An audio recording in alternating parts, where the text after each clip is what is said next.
Wakati watu wengi sana pamoja na wachezaji wakiamini kwamba mpira ni biashara na mpira ni pesa, kuna muda mpira unakuwa una feelings tofauti hata na pesa, lakini kuna muda pia mpira unakuwa ni sehemu ya kulipa fadhila na mpira unakuwa na thamani kubwa sana kuliko hata pesa. Kama ilivyokuwa kwa nyota wa zamani wa klabu ya Real Madrid Sergio Ramos Garcia, ambaye hapa nakuja kupa historia yake, ambapo sasa utajua kwa nini namaanisha kwamba mpira sio pesa kuna wakati. Wakati Sergio Ramos anatangaza kuachana na klabu ya PSG mwaka 2023, watu wengi waliamini anaenda kujiunga na timu za Uarabuni, ambapo kwa sasa wachezaji wengi waliomaliza soka lao barani Ulaya wanakimbilia huko kwa ajili ya kupata maokoto.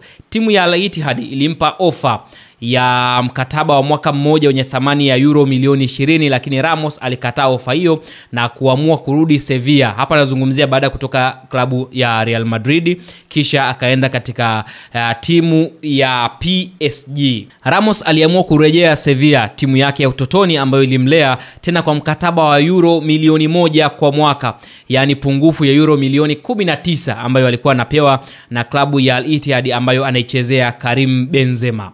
Sergio Ramos aliweka bayana kilichomfanya aamue kujiunga na Sevilla kwamba anasema waliamua kumpa ofa ndogo, lakini aliamua kucheza kwa sababu alianzia maisha yake ya soka katika klabu hiyo akiwa mtoto kabisa na alicheza ngazi zote mpaka academy. Lakini akiwa Sevilla, Sergio Ramos alikuwa na rafiki yake wa karibu sana tangu utotoni ambaye alikuwa anaitwa Antonio Puerto. Kabla ya mwaka 2025 Ramos kuondoka na kwenda kujiunga na klabu ya Real Madrid, na Antonio Puerto alibakia Sevilla. Lakini msimu huo ulikuwa mbaya zaidi kwa Antonio Puerto ambaye alisumbuliwa sana na maradhi ya moyo, na pia mwaka huo alipoteza maisha huku akimwacha mkewe akiwa mjamzito wa miezi 7.